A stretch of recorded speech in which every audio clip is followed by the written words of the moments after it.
Hello guys, तो हमारे इस एपिसोड की शुरुआत होती है लू के साथ, जो कि पढ़ते हुए थक चुका होता है और रोंग से पूछ रहा होता है कि क्या सच में ये सब पढ़ना इतना जरूरी है। रोंग उसे समझाने लग जाती है कि उसके अंदर जो स्पिरिट है, यानी कि ग्रीन लोटस ब्रश, उसके स्पिरिट बहुत ही ज्यादा एक समझदार मास्टर होता है।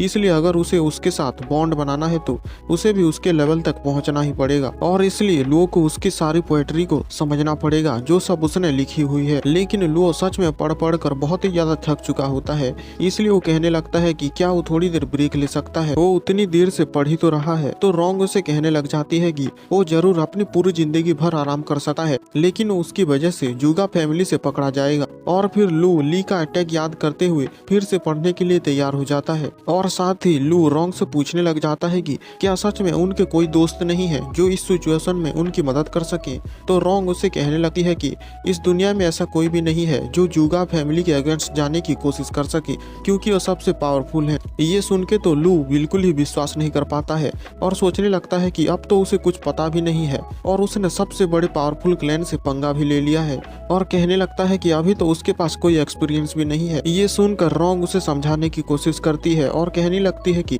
हर स्पिरिट ब्रश अपने होस्ट के, यानी कि वो जिसके अंदर है, उसके ट्रेट्स यानी गुणों पर डिपेंड करता है। होस्ट के जितने ज्यादा गुण होंगे वो स्पिरिट ब्रश इतना ही ज्यादा पावरफुल होगा, और एक बार इसे मास्टर करने के बाद वो चूज कर सकता है कि उसके एनिमी के अटैक के लिए कौन सा काउंटर अटैक सबसे ज्यादा बेस्ट होगा। लेकिन लू को इसमें कुछ भी समझ में नहीं आता, तो वो सोचती है कि उसे एक प्रैक्टिकल एग्जाम्पल दिखाए, और उसे जुएंग के क्लाउड राइडर इंक ब्रश के बारे में बताने लगती है, जो कि हान डायनेस्टी की एक फेमस पोएट की स्पिरिट है, और वो इतना ज्यादा ग्रेट था कि उसके स्पिरिट को स्काई एम्परर का दर्जा दिया गया है, और इसी की वजह से ही वो क्लाउड और विंड्स को कंट्रोल कर सकता है। उसके बाद लू इस मौके का फायदा उठाकर रोंग को इम्प्रेस करने की कोशिश करता है और उसके ब्रश यानी कि स्नो स्टॉर्म के बीच के रिलेशनशिप को समझाने की कोशिश करता है कि वो दोनों कैसे काम करते हैं, और इससे रोंग सच में इम्प्रेस हो भी जाती है और वो स्माइल करने लगती है। ये देखकर लू भी खुश हो जाता है और उसके पास जाकर बैठ जाता है और धीरे धीरे उसके पास जाने लगता है। लेकिन जल्दी ही रोंग जोर से एक बुक उसके सर पे दे मारती है और उसे पीछे हटा देती है, और उसे कहने लगती है कि अगर उसके पास ये सब करने का टाइम है तो उसके पास पोएम पढ़ने का भी टाइम जरूर होगा। ये सब करने के बजाय उसे अपने पोएम्स को पढ़ने में टाइम देना चाहिए। ये सुनकर लू थोड़ा सा टॉपिक चेंज कर देता है और बरियल टेक्निक के क्रिएटर के बारे में पूछने लगता है। रोंग लू को समझाने लग जाती है कि बरियल टेक्निक और बरियल स्क्राइब्स का क्रिएटर हमेशा छुप कर कहीं पर उन टेक्निक्स को बनाया करता था। वो पहले उन स्कॉलर्स की स्पिरिट को लाकर इंक ब्रशेस में बदल दिया करता था। ये सुनकर लू कुछ नोटिस करता है और कहने लगता है कि ये सारे इंक ब्रश स्पिरिट्स तो बहुत सारी डायनेस्टी और अलग अलग टाइम से आए हैं, तो इसका मतलब तो हुआ कि उन सब का क्रिएटर बहुत ही ज्यादा बड़ी लंबी जिंदगी जीता होगा। और उसके साथ ये भी सोचने लगता है कि क्या ब्रश रिफाइनमेंट सच में इमोर्टैलिटी ले आती है। ये सुनकर रोंग लू से कहती है कि बरियल मास्टर पूरा इमोर्टल तो नहीं थे, लेकिन ये भी नहीं कहा जा सकता कि वो इमोर्टल नहीं थे, यानी कि वो हाफ इमोर्टल तो थे ही, क्योंकि वो बहुत ही ज्यादा वाइस और एक्सपीरियंशियल थे और उनमें इतने ज्यादा गुण थे कि उन्होंने एक लंबी जिंदगी जी थी।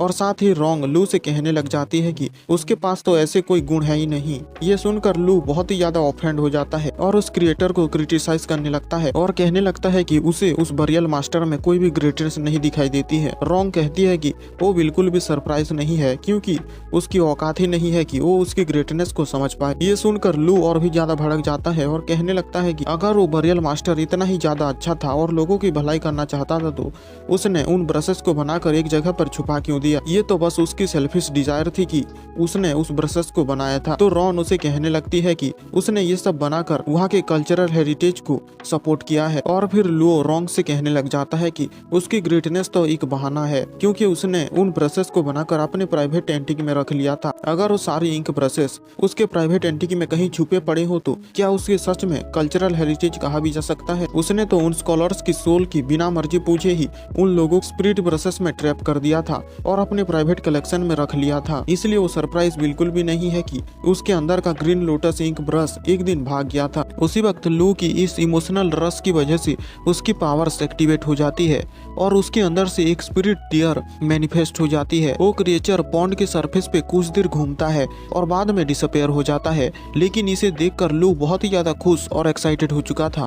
उसे देखकर रोंग भी उसे कहती है कि उसे नेक्स्ट बुक पढ़ना चाहिए, लेकिन लू उससे पहले उसे गुस्से से बात करने के लिए माफी मांगता है और फिर से किताबें पढ़ने के लिए तैयार हो जाता है। अगले सीन में हम ज़ैंग को देखते हैं जो कि अपने रूम में बैठा हुआ होता है और वहाँ पर वो बहुत ही ज्यादा फ्रस्ट्रेट होता है क्योंकि उसके इतने टैलेंटेड होने के बावजूद और इतनी ज्यादा पढ़ाई करने के बावजूद भी वो एक सिंगल क्लू भी उस ब्रश स्पिरिट के बारे में ढूंढ नहीं पाया होता है। और ये सोच कर उसे और भी ज्यादा गुस्सा आ रहा होता है कि लू के पास ऐसा एक है लेकिन उसके पास नहीं है। उसके बाद ज़ैंग कुछ सोचता है और अपने अंकल को कॉल करता है और उन्हें कहता है कि वो मिस चैन के साथ उसकी एक मीटिंग फिक्स करें। मिस चैन एक ऐसी लेडी है जो एंटिक ब्रशेस को कलेक्ट करती है। ज़ैंग उसके अंकल से कहता है कि वो उन्हें बताएं कि उनके पास कुछ ऐसी ब्रश है जिसमें शायद उन्हें इंटरेस्ट हो। अगले सीन में हम देख पाते हैं कि रोंग लू को उसके घर तक ड्रॉप करने जा रही होती है, लेकिन उसी बीच सारे आदमी उनको अजीब तरह से देख रहे होते हैं और सोच रहे होते हैं कि क्या वो दोनों कपल हैं, जिससे लू को बहुत ही ज्यादा शर्म आने लगती है और रोंग को कहता है कि उन्हें शायद इंटरनेट कैफे वापस चले जाना चाहिए। वहां पर पहुंचकर रोंग एक किताब पढ़ने लगती है जबकि बाकी सब गेम वगैरह खेलने में बिजी हो जाते हैं। कुछ ही देर बाद यान लू के पास आता है और इतनी खूबसूरत गर्लफ्रेंड होने के लिए उसे बधाई देने लगता है, लेकिन लू उसे कहने लगता है कि वो बिल्कुल ही गलत समझ रहा है। उसके बाद यान रोंग के पास जाता है और उसे मिलता है और उसे एक ड्रिंक ऑफर करता है। अगले सीन में लू रोंग को एक कंप्यूटर यूज करता हुआ देख पाता है, लेकिन रोंग ठीक तरह से वो चला नहीं पा रही होती है क्योंकि वो कम्प्लीटली एक डिफरेंट वर्ल्ड में रहती है। इसलिए एक एवरेज पर्सन के मुकाबले ये सब करना उसके लिए थोड़ा मुश्किल है। ये देखकर लू उसकी मदद करने की सोचता है और उसकी मदद करने लगता है और उसे एक गेम खेलना सिखाने लगता है। उनका फर्स्ट राउंड शुरू होता है और लू ये देखकर शॉक हो जाता है कि रोंग तो उससे भी ज्यादा अच्छा खेल सकती है और रोंग लू से कहने लगती है कि ये स्पिरिट ब्रश को कंट्रोल करने से बहुत ही ज्यादा आसान है। इस सब के बाद लू फिर से किताब पढ़ना शुरू कर देता है। रोंग लू को समझाने लग जाती है कि उसके अंदर जो ब्रश स्पिरिट है वो एक पोएट की है, इसलिए उसे उसकी लिखी सारी पोएट्री को पढ़ना होगा जिससे कि वो बहुत ही ज्यादा पावरफुल बन सकता है। लेकिन उसके लिए उसे उन्हें सिर्फ पढ़ना ही नहीं होगा बल्कि उन्हें समझना भी होगा। लू उसे प्रॉमिस करते हुए कहता है कि वो उसे कभी भी निराश नहीं करेगा और बहुत ही ज्यादा जोशीला होने लगता है। लेकिन थोड़ी ही देर में उसका सारा जोश ठंडा पड़ जाता है जब वो थोड़े से ही पेज पढ़ने के बाद फिर से सो पड़ता है। लेकिन जैसे ही वो सोता है फिर से वो अपने सपने में उस मिस्टीरियस आदमी को देख पाता है और अचानक से ही उठ जाता है। उठने के बाद लुओ देखता है कि रोंग भी टेबल पे सो चुकी होती है, तो वो उसके जैकेट को उसके ऊपर ढककर वहाँ से चला जाता है और यान से मिलता है। यान लुओ से कहने लगता है कि वो हमेशा ही रोंग को कैफे में ना लाए बल्कि उसे जो जगह पसंद है वहाँ पर भी ले जाया करे। इस एडवाइस के लिए लुओ यान से थैंक यू कहकर वहाँ से चला जाता है। अगले सीन में लुओ इस करंट सिचुएशन के बारे में सोच रहा होता है और अपने मन ही मन कह रहा होता है कि अब वो खुद को प्रोटेक्ट को कर सकता है क्योंकि अब वो ब्रश के साथ सिंक में आ चुका है। लेकिन वो अगर उस इंक ब्रश को वापस ले पाए तो रोंग को ये सब नहीं करना पड़ेगा। ये सोचकर लुओ अपने टीचर मिस्टर जाओ को फोन करता है और कुछ बहाना बनाते हुए कहने लगता है कि उसे वो ब्रश वापस चाहिए। लेकिन उसके टीचर उसे बताते हैं कि थोड़ी देर पहले ज़ैंग ने भी उनको फोन किया था कि उसे भी वो ब्रश चाहिए, इसलिए उन्होंने उसे दे दिया है। ये सुनकर लुओ सोचता है कि अगर ज़ैंग के पास वो ब्रश है तो वो पक्का अपने अंकल के पास गया होगा जिससे कि वो उस ब्रश को स्टडी कर पाए। उसके बाद यान को रोंग का ख्याल रखने को कहकर वो वहाँ पर चला जाता है। लुओ वहाँ पर पहुँचता है और ये देखकर वो सरप्राइज हो जाता है कि वहाँ का डोर पहले से ही ओपन होता है और वो देखता है कि ज़ैंग के अंकल बेहोशी की हालत में जमीन पर पड़े हुए होते हैं। लुओ जाकर चेक करता है कि क्या वो अभी जिंदा भी हैं और उन्हें जिंदा देखकर एक एम्बुलेंस को बुलाने लगता है। लेकिन उसी वक्त वो कुछ इशारा करते हुए उस बिल्डिंग की ओर दिखाने लगते हैं और कुछ बताने की कोशिश करते हैं।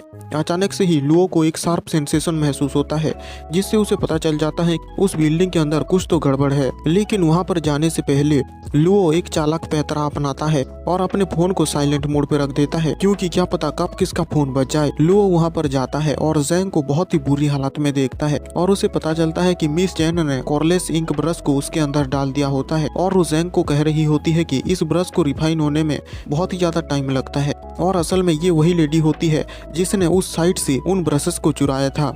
लुओ ये देखकर सोचने लग जाता है कि अब उसे क्या करना चाहिए, क्या ज़ैंग अभी भी जिंदा होगा या फिर मर चुका होगा। लेकिन वो फिर से सोचने लगता है कि अभी भी रिफाइनिंग कंप्लीट नहीं हुई है, इसलिए चांस है कि वो अभी भी जिंदा हो सकता है। वो सोचने लगता है कि क्या उसे रॉन्ग को फोन करना चाहिए, लेकिन वो सोचता है कि वो टाइम पे नहीं आ पाएगी। लेकिन वो अकेले ही मिस चैन से लड़ भी नहीं सकता है क्योंकि वो उससे बहुत ही ज्यादा ताकतवर है। लू डिसाइड करता है कि वो जूका फैमिली का एक मेंबर होने का नाटक करेगा। उसके बाद वो मिस चैन से जाकर मिलता है और कहता है कि जूका फैमिली उससे ये करने की वजह से बहुत ही ज्यादा गुस्सा है और उसे डराने के लिए अपने स्पिरिट ब्रश की पावर को भी रिलीज करने लगता है और उसे बताता है कि उनके हेड ली उसके इस एक्शन से बहुत ही ज्यादा गुस्सा है। मिस चैन उसके ट्रिक में फंस जाती है और उससे माफी मांगने लगती है, लेकिन उससे बात करते हुए लुओ से थोड़ी सी मिस्टेक हो जाती है, जिसकी वजह से मिस चैन को पता चल जाता है कि वो नाटक कर रहा है और वो इस बात से बहुत ही ज्यादा गुस्सा हो जाती है कि लुओ ने इतनी आसानी से उसे ट्रिक कर दिया। और उसके बाद पता चलता है कि मिस चैन के पास भी एक स्पिरिट ब्रश है और वो अपने स्पिरिट ब्रश का इस्तेमाल करते हुए लुओ को चेन्स में बांध देती है, जिसकी वजह से लुओ अपने हाथ पैरों को बिल्कुल भी हिला नहीं पा रहा होता है। मिस चैन लुओ के पास जाती है और उसे कहती है कि उसने नाटक तो बहुत ही ज्यादा अच्छा किया, लेकिन झूठों को तो पनिशमेंट मिलनी ही चाहिए और उसे कोई परवाह नहीं है कि उसके अंदर कौन सा स्पिरिट ब्रश है, या तो वो उसे सरेंडर कर दे या फिर वो उसे मारकर उसके अंदर के स्पिरिट ब्रश को ले लेगी। उसके बाद हम लुओ को देख पाते हैं जिसे कि मिस चैन ने अपने स्पिरिचुअल चेन्स में बांधा हुआ होता है। मिस चैन लुओ से कह रही होती है कि उसके ब्रश को चाइना की एक फेमस स्कॉलर ने बनाया है जो कि बहुत ही ज्यादा पावरफुल है, और साथ ही उसे अपने ब्रश की हिस्ट्री बताने लगती है। उसी वक्त लुओ उसके चेन से आजाद होने की कोशिश करता है और एक काउंटर अटैक करता है, लेकिन उसकी पावर का उस चेन्स पर कोई भी असर नहीं होता है। मिस चैन उसे अपनी पावर बताते हुए कहने लगती है कि वो उसके 5 सेंसेस को कंट्रोल कर सकती है और उसकी बॉडी को इची बनाने लगती है। उसके बाद वो उसकी बॉडी की नमनेस और अराउजल को भी ट्रिगर करने लगती है, जिसकी वजह से लुओ को बहुत ही ज्यादा तकलीफ होने लगती है। लेकिन थोड़ी ही देर बाद मिस चैन लुओ से कहती है कि अब वो उससे बोर हो चुकी है, और ये कहने के साथ ही वो अपने चेन्स को लुओ के गले में लपेट देती है और उसे ऊपर उठा लेती है, और उसे ऊपर उठाते ही लुओ की गर्दन को अपने चेन से दबाने लग जाती है। इसके बाद लुओ की हालत बहुत ही ज्यादा खराब हो चुकी होती है, लेकिन अचानक से ही उसे कुछ सूझता है और वो अपने अंदर की ब्रश स्पिरिट यानी कि लू बाई की एक पोएम को याद करता है और उसे रिसाइट करने लगता है, जो कि हमेशा ही उसके सपनों में आकर कहा करता था। और जैसे ही वो उस पोएम को कहने लगता है, उसकी बॉडी में पूरा पावर भरने लग जाता है और उसकी बॉडी में इतनी ज्यादा पावर होती है कि मिस चैन की चेन्स भी उसे झेल नहीं पाती हैं और टुकड़े टुकड़े होकर टूट जाती है। मिस चैन लुओ की पावर देकर वो भी बिलीव नहीं कर पा रही होती है। जैसे ही लुओ पोएम कहना खत्म करता है, उसकी चेन्स पूरी तरह से टूटकर बिखर जाती हैं और वहाँ पर एक बड़ा सा धमाका होता है, जिसकी वजह से मिस चैन पीछे चली जाती है। और वो भी ग्रीन लोटस ब्रश के पावर को देखकर बहुत ही ज्यादा हैरान होती है, जिसकी वजह से लुओ अब हवा में उड़ रहा था। तभी सूरज निकलने लगता है और सूरज को निकलता हुआ देखकर लुओ को फिर से एक पोएम की याद आती है और वो उसे रिसाइट करने लगता है, जिसकी वजह से वहाँ पर एक क्लाउड अपीयर हो जाता है और सीधे ही मिस चैन पर अटैक कर देता है। लेकिन वो उस क्लाउड को डॉज करने में कामयाब हो जाती है और उससे बच जाती है, और उस क्लाउड को काउंटर अटैक करने के लिए मिस चैन अपने ब्रशेस को एक ड्रैगन में बदल देती है और लुओ पर अटैक करने लगती है। लेकिन लुओ अपने मैजिकल वाटर से उन सब को बर्बाद कर देता है। ये देखकर मिस चैन अपने ब्रश को वापस बुला लेती है और उन्हें एक स्वॉर्ड में बदल देती है। लेकिन मिस चैन को अपने वेपन का इस्तेमाल करने का मौका मिले उससे पहले ही लुओ वहाँ पर एक सुनामी जैसा ले आता है और उस सुनामी से उस पर अटैक करता है। वो एक दूसरा अटैक करने ही जा रहा होता है, लेकिन अचानक से कुछ होता है और लुओ की पावर डीएक्टिवेट हो जाती है, जिसकी वजह से वो अब हवा में उड़ नहीं पाता है और सीधे नीचे आकर गिरता है। वो जब उठता है और वहाँ पर जाकर देखता है, वो देखता है कि मिस चैन वहाँ पर नहीं होती है और उसने कुछ गिरा दिया होता है। वो पास जाता है और उसे उठा लेता है और उसके बाद उसे अपनी जेब में रख लेता है। उसके बाद उसकी नजर ज़ैंग पर पड़ती है, जो कि बहुत ही बुरी हालत में पड़ा हुआ होता है। अगले सीन में हम इंटरनेट कैफे में देखते हैं कि रोंग अब उठ चुकी होती है और यान से पूछ रही होती है कि लू कहाँ चला गया है। उसे ऐसा लग रहा है कि जैसे लू किसी डेंजर में हो। यान उसे कह रहा होता है कि सच में उसे नहीं पता है कि लू कहाँ गया है, लेकिन उसी ही वक्त लू वहाँ पर आ पहुँचता है और ज़ैंग के अंकल ज़ैंग को पकड़ के लाए हुए होते हैं। वो लोग जब ज़ैंग को ले जा रहे होते हैं, लू की पॉकेट से मिस चैन का आइटम गिर जाता है। अगले सीन में हम उन लोगों को एक रूम में देखते हैं जहाँ पर ज़ैंग को उन लोगों ने एक जगह पर लेटा दिया होता है और लू रोंग को सारी बातें समझा रहा होता है कि कैसे उसे पता चला कि वो वहाँ पर है और कैसे वहाँ पर एक औरत उसे ब्रश पॉपेट बना रही थी। रोंग अपनी पावर्स का इस्तेमाल करते हुए उसके डैमेज को हील करने लगती है और उन्हें बताने लगती है कि ज़ैंग के ब्रेन को छोड़कर उसकी सारी बॉडी कॉर्लेस इंक ब्रश ने अपने कब्जे में कर ली है और रोंग अभी सिर्फ एक ही चीज कर सकती है कि वो उस रिफाइनमेंट को स्लो कर सके। तभी वहाँ पर ज़ैंग के फादर अपने बॉडीगार्ड्स के साथ वहाँ पर आ पहुँचते हैं और अपने आदमियों से कहते हैं कि वो लोग ज़ैंग को जल्दी से जल्दी एक हॉस्पिटल में ले जाएं। पता चलता है कि ज़ेंग के अंकल ने उन्हें वहाँ पर बुलाया था। ज़ेंग के फादर लुओ के पास जाते हैं और ज़ेंग को बचाने के लिए उसे थैंक यू कहने लगते हैं, लेकिन साथ ही वो इस बात के लिए उसे डांटते भी हैं कि वो उसे हॉस्पिटल में ले जाने के बजाय ऐसे इंटरनेट कैफे में ले आया, और साथ ही थैंक यू के तौर पर वो लुओ को थोड़े से पैसे देने लगते हैं और कहने लगते हैं कि वो पैसे लेने से मना ना करे क्योंकि ये उसके लिए ही अच्छा होगा। और लुओ भी बिल्कुल भी हिचकिचाता नहीं है और उनसे पैसे ले लेता है। वो लोग जैसे ही वहाँ से चले जाते हैं, लुओ हंसने लगता है और उन दोनों को पैसे दिखाने लगता है, लेकिन तभी रोंग लुओ से कहती है कि वो ये बचपना करना छोड़ दे और उसे सारा कुछ शुरू से बताए। रोंग को सारी बातें शुरुआत से बता रहा होता है और रोंग इस बात से बहुत ही ज्यादा इंप्रेस होती है कि उसने किस तरह से उस सिचुएशन को हैंडल किया। और साथ ही रोंग लुओ से बताने लगती है कि एक साथ इतनी ज्यादा पोएम्स रिसाइट करने की वजह से उसकी पावर डीएक्टिवेट हो गई है, इसलिए आगे से वो उसका ध्यान रखे। लुओ रोंग से कहता है कि वो इसका आगे से ध्यान रखेगा और तभी उसे मिस चैन के उस आइटम के बारे में याद आता है और वो रोंग को दिखाने के लिए उसे निकालने लगता है और जेब में अपनी हाथ डालता है, लेकिन तब उसे पता चलता है कि वो तो अब उसकी जेब में है ही नहीं। उसी बीच हम वहाँ पर देख पाते हैं जहाँ पर वो आइटम गिर गया होता है। तभी वहाँ पर यान आ पहुँचता है और उसे देख लेता है। उसे उठाकर वो सोचने लगता है कि ये क्या हो सकता है और जानने के लिए उसे खोल देता है। वो आइटम जैसे ही खुलती है उसके अंदर से कोई लाल चीज एकदम से उड़ कर आती है। उसी वक्त लुओ और रोंग भी वहाँ पर आ पहुँचते हैं, लेकिन वो लोग कुछ कर पाए उससे पहले ही वो चीज यान के अंदर घुस जाती है, जिससे वहीं पर ही यान बेहोश हो जाता है। तभी रोंग जाकर उस कंटेनर को देखती है और लुओ को बताती है कि चिंता करने की कोई जरूरत नहीं है क्योंकि एक स्पिरिट ब्रश उसके अंदर घुस गया है। और तभी ही ब्लश करते हुए यान बेहोश हो जाता है। अगले सीन में हम देख पाते हैं कि यान अभी भी बेहोश होता है, लेकिन कुछ ही देर में वो बेहोशी से उठ जाता है और उठते ही लुओ से कहता है वो बिल्कुल ठीक है। और तभी वो लुओ को कोपचे में बुलाता है और उसे कहने लगता है कि वो अच्छे के साइड है या फिर इविल के साइड है, जिससे लुओ को कुछ भी समझ में नहीं आता है। लेकिन यान फिर से उसे कहने लग जाता है वो बिल्कुल सब कुछ समझता है और कहने लगता है कि लुओ और रोंग ऐसी एक सीक्रेट वर्ल्ड में रहते हैं जहाँ पर सबके पास मिस्टिकल सुपर पावर्स हैं। और तभी वो रोंग की तरफ मुड़ता है और कहने लगता है कि इसकी वजह से तो अब उनके मिस्टिक ग्रुप में शामिल हो चुका है। और साथ ही ये भी कहने लगता है कि इस वक्त ज़ेंग को अकेला छोड़ना बिल्कुल भी खतरे से खाली नहीं है। अब जब वो एक हीरो बन चुका है उसे उसकी प्रोटेक्शन करनी चाहिए। और ये कहते हुए लुओ और रोंग को धक्का मारते हुए उस जगह पर ले जाता है जहाँ पर ज़ेंग होता है। वहाँ पर पहुंचकर यान रोंग से पूछ रहा होता है कि उसके अंदर के स्पिरिट ब्रश की हिस्ट्री क्या है, लेकिन रोंग भी उसे कहती है कि उसे भी इसके बारे में कुछ भी नहीं पता है। तभी यान के आगे से एक पेशेंट गुजरता है जिसके सर से खून निकल रहा होता है। उस खून को देखते ही यान की आंखें लाल कलर में ग्लो करने लगती हैं। तभी वहाँ पर किसी कारण से एक नर्स भी ब्लीड करने लगती है, जिसे देखते ही यान की आंखें और भी ज्यादा ग्लो करने लगती हैं और साथ ही साथ उसकी फिंगर्स के टिप्स भी ग्लो करने लगते हैं। और ये देखकर यान सोचने लग जाता है कि क्या उसने अपनी पावर्स को अवेकन कर दिया है। ये देखकर लुओ भी यान की मदद के लिए बढ़ता है, लेकिन रोंग उसे कहती है कि उसे यान को नहीं छूना चाहिए क्योंकि हो सकता है कि इससे उसे भी कोई चोट लग जाए। तभी वो पूरी जगह एक डार्क क्लाउड से भरने लग जाता है, जिसके अंदर से बहुत सारी अलग अलग कलर के थ्रेड्स निकलने लग जाते हैं और यान को लगने लगता है कि ये वो कर रहा है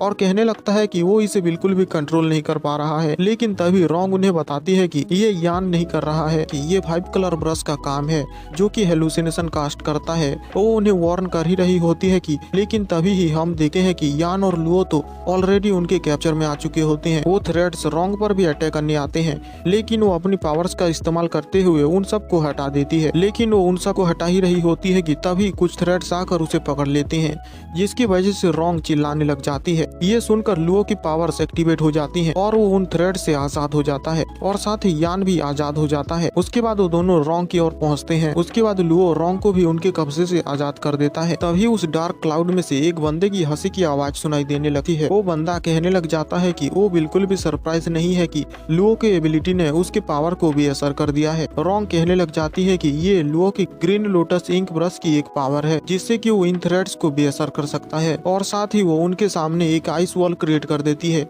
जिसकी वजह से कि और ज्यादा थ्रेड्स उनके पास ना आ पाए। और उन्हें समझाते हुए कहने लगती है कि इन सारे थ्रेड्स में से जो येलो थ्रेड है वो किसी की भी लस्ट को ट्रिगर करता है और जो लाल वाला है वो किसी की भी फियर या वीकनेस को ट्रिगर करता है। और उन दोनों को बहुत ही ज्यादा केयरफुल रहने के लिए कहने लगती है। लेकिन तभी ही वो अटैक रोंग की आइस वॉल को तोड़ने लगता है, लेकिन रोंग सामने आकर उन थ्रेड्स को ब्लॉक कर लेती है। और उसी बीच यान भी अपनी पावर्स को एक्टिवेट करने की कोशिश करता है और अपने सुपर मूव्स करने लगता है, लेकिन बिल्कुल भी सक्सेस नहीं होता है। और साथ ही लुओ भी अपनी पावर को एक्टिवेट कर मदद करने की कोशिश करता है, लेकिन वो कुछ कर पाए उससे पहले ही वो उनके कब्जे में आ जाता है और अपनी आँख को एक बहुत ही ऊंची खाई के पास पाता है। क्योंकि उसका सबसे बुरा डर होता है ऊंचाई। लेकिन वो किसी तरह से अपने होश में आ जाता है इससे पहले कि रोंग को कोई थ्रेड छू ले, और जैसे ही एक थ्रेड रोंग को छूने ही वाला होता है वो अपनी पावर से उसको रोक देता है। उसके बाद रोंग ये गैस करने लगती है कि शायद वो आदमी जूगा फैमिली से है, और साथ ही वो अटैकर भी कहने लगता है कि वो बहुत ही ज्यादा डिसअपॉइंट है कि ग्रीन लोटस ब्रश का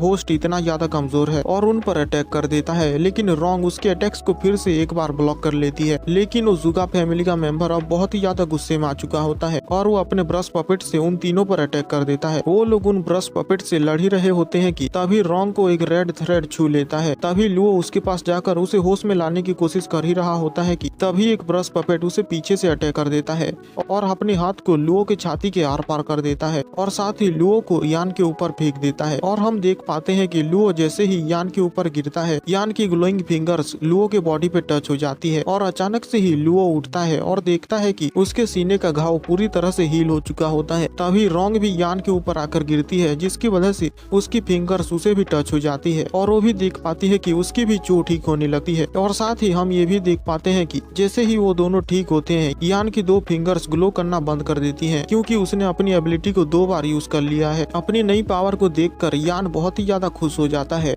और उन सब पर अटैक करने जाता है। वो ब्रश पपेट्स उस पर अटैक करते हैं और बहुत ही ज्यादा डैमेज देने लगते हैं, लेकिन यान अपनी ही पावर से अपने आप को हील करने लगता है और उन सब से फाइट करने लगता है। और उन सब से फाइट करते हुए लास्ट में वो उस मैजिक यूजर तक पहुंच जाता है और वहां पर पहुंचकर उसे एक जोरदार पंच मारता है। लेकिन तभी ही पीछे से यान पर 2 पपेट्स अटैक करने की कोशिश करते हैं, लेकिन रोंग अपनी पावर से उन दोनों को फ्रीज कर देती है। जूगा फैमिली का मेंबर इस मौके का फायदा उठाकर एक रेड थ्रेड से यान पर अटैक करने की कोशिश करता है, लेकिन यान तो बड़े ही आसानी से उन रेड थ्रेड्स को बस अपनी फूंक से ही उड़ा देता है और उसे कहने लग जाता है कि उसके दिल में किसी भी चीज का डर नहीं है। रोंग और लुओ भी वहां पर आ पहुंचते हैं। तभी वो अटैकर नाटक करने लगता है और कहने लगता है कि वो हार मान चुका है, लेकिन तभी ही वो जाकर यान की फिंगर्स को पकड़ लेता है, ये सोचकर कि वो भी हील हो जाएगा। लेकिन ऐसा तो होता नहीं है, उल्टा उसे और भी ज्यादा चोट लग जाती है और वो नीचे गिर जाता है। ये देखकर वो तीनों सोच ही रहे होते हैं कि उसके साथ क्या हुआ। इसी मौके का फायदा उठाकर वो बंदा वहाँ से भाग निकलता है और रोंग भी उन दोनों से कहती है कि एक रिट्रीट करते हुए एनिमी पर अटैक करना अच्छी बात नहीं है, और वो लोग उसे जाने देते हैं। उसके जाने के बाद वो डार्क क्लाउड वहाँ से खत्म होना शुरू कर देता है और नॉर्मल लोगों को तो पता ही नहीं होता है कि यहाँ पर कुछ हुआ है। उसके बाद यान लुओ से आकर उन दोनों को बचाने के लिए थैंक यू कहने लगता है, लेकिन तभी ही रोंग कहने लग जाती है कि ये उसका काम है और उसे बिल्कुल भी हीरो बनकर उसे बचाने की कोई जरूरत नहीं है, और ये कहकर वो वहाँ से चली जाती है। अगले सीन में हम देख पाते हैं कि लुओ ज़ैंग को देखने गया होता है। वो वहाँ पर मिस जाओ को देखता है जो कि वहाँ पर बैठे हुए होते हैं। लुओ वहाँ पर जाता है और उनसे बातें करने लगता है। उसके टीचर उसे समझाने लगते हैं कि इस कॉर्लेस इंक ब्रश को एक जूगा गेल नाम के आदमी ने बनाया था, जिसकी वजह से इसे एक जूगा ब्रश भी कहा जाता है, और मुझे ये बिल्कुल भी पता नहीं था कि उस ब्रश के बारे में पता करने के लिए ये लड़का अपनी जिंदगी को खतरे में डाल देगा। और बात करने के बाद लुओ अपने टीचर को वहाँ से छोड़ने जाता है और यान को वहाँ का ध्यान रखने को कहता है। लुओ जैसे ही वहाँ से जाता है, यान ज़ैंग के कमरे में घुसता है और अपनी नई पावर का इस्तेमाल करते हुए उसे हील करने की कोशिश करता है, लेकिन उसकी हीलिंग पावर्स का उस पर बिल्कुल भी असर नहीं होता है, इसलिए वो वहाँ से निकल जाता है। अगले सीन में हम देख पाते हैं कि लुओ अपने टीचर को छोड़कर आ ही रहा होता है कि तभी वो रोंग को देखता है जो कि फोन पे किसी से बात कर रही होती है। रोंग फोन पे कह रही होती है कि वो मेरी सारी बात मानता है और मैं उसे इजीली मैनिपुलेट कर सकती हूँ। तभी हम देखते हैं कि लुओ भी वहाँ पर पहुँच जाता है और वो शौक होकर पूछने लगता है कि आखिर वो किस बारे में बात कर रहा है। ये सुनकर रोंग लुओ से कहने लगते हैं कि उसे क्या लगता है कि आखिर वो उसके जैसे एक इडियट के साथ क्यों घूम रही है, और इसी के साथ ये एपिसोड एंड हो जाता है। तो मिलते हैं अगले एपिसोड।